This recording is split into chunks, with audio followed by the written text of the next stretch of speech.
കേന്ദ്രമന്ത്രി ജോർജ് കുര്യൻ മധ്യപ്രദേശിൽ നിന്നുള്ള രാജ്യസഭാ പട്ടികയിൽ നിന്നും പുറത്ത് രാജ്യസഭാ സീറ്റിലേക്കുള്ള BJP സ്ഥാനാർത്ഥികളുടെ പട്ടിക പ്രഖ്യാപിച്ചു. പട്ടികയിൽ നിന്ന് ഒഴിവായതോടെ കേന്ദ്ര സഹമന്ത്രി സ്ഥാനത്ത് നിന്ന് ജോർജ് കുര്യനെ നീക്കിയേക്കും. ശരത്ലാൽ ചേർന്ന വിവരങ്ങളുമായും. ശരത്ലാൽ, എന്താണ് ഇതിന്റെ വിശദാംശങ്ങൾ? പറയൂ.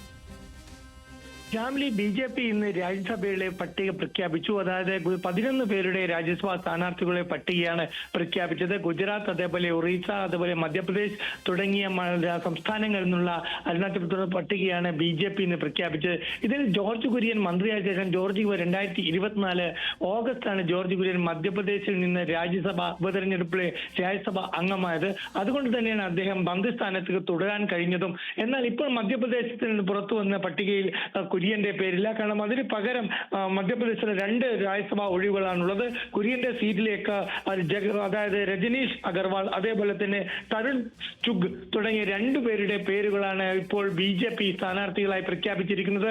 ഏതായാലും കുര്യനെ സംബന്ധിച്ചോളം ഈ ആദ്യഘട്ട തെരഞ്ഞെടുപ്പ് രാജ്യസഭാ പട്ടികയിൽ കുര്യന്റെ പേരില്ല. അതുകൊണ്ട് തന്നെ അദ്ദേഹത്തിന്റെ കാലാവധി ജൂൺ മാസത്തോടെ അവസാനിക്കുകയാണ്. ജൂൺ പകുതിയോടുകൂടി അവസാനിക്കും.